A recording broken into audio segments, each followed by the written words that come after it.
let's unpack Thibodeaux a little bit.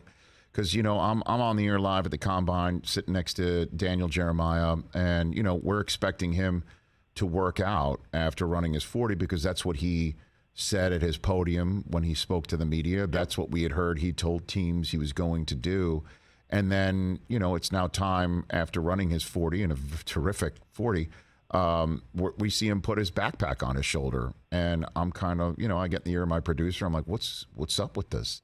And for somebody who's went into the Combine with questions about his tape and his motor and things of that nature, this is not a very good way to place yourself out there in front of the scouts. But then the eye in the sky doesn't lie when his motor's on. So where do you stand on this intriguing kid? Yeah, well, I think you hit on it.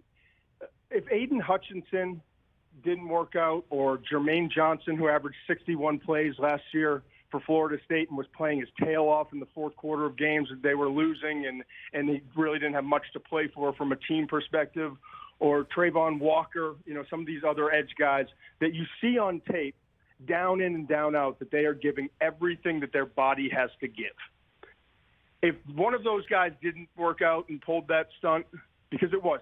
I mean, why are you telling everyone? Why are you going on interviews? Why are you, a lot of personnel people scratching their head because we expected to see Thibodeaux work out, and then you just decide not to. On really it's the biggest stage in the pre-draft process, the NFL scouting combine. And how do you pull that off in front of all the general managers and the decision makers that are deciding your fate?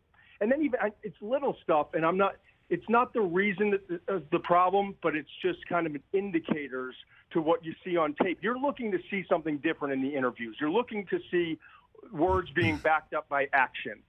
And so when you see a play here and there on tape, you say, well, you know, he came back and played. He could have opted out and this and that, and maybe you can help make excuses for it. But now he's making it easier. Like the comment he made about I'm Clowney 2.0. Pick any other guy in the league, man.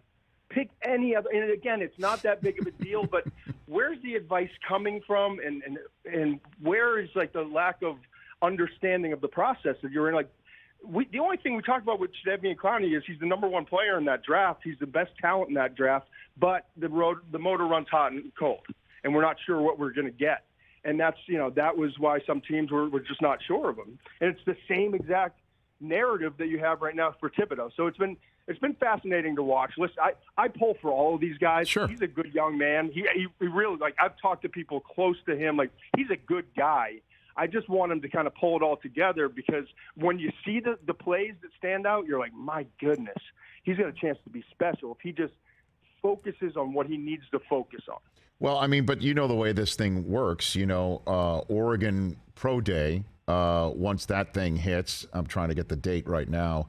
I know you wouldn't know that off the top of your head, but Oregon Pro Day, once they do that on the 1st of April, there'll be no April Fools. I mean, I'm sure the kid, when he works out there, it's going to be, scouts will be like, holy crap, you've got him 9th on your mock draft board going to Seattle. Would he be higher if that didn't happen at the Combine? That's why I'm just trying to suss it all out, despite what you and I are saying. That, let's put it this way.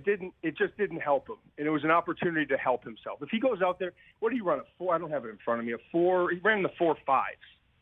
You know, and so, like, if he takes that 40-yard dash that he had and goes out and does the explosive drills and just the movement on tape, you see it. Like, he may not be the bendiest guy in the class, or, you know, going back and comparing him to elite pass rushers, but he's explosive and he's sharp with his movements, and he's sudden, and he knows how to get through things. He's got such quick feet. So to me, he would have gone out there and put on a show, and we would have been talking about, you know what, that's the player he is. He was playing at Oregon the last couple of years. He had an opportunity to opt out. He didn't.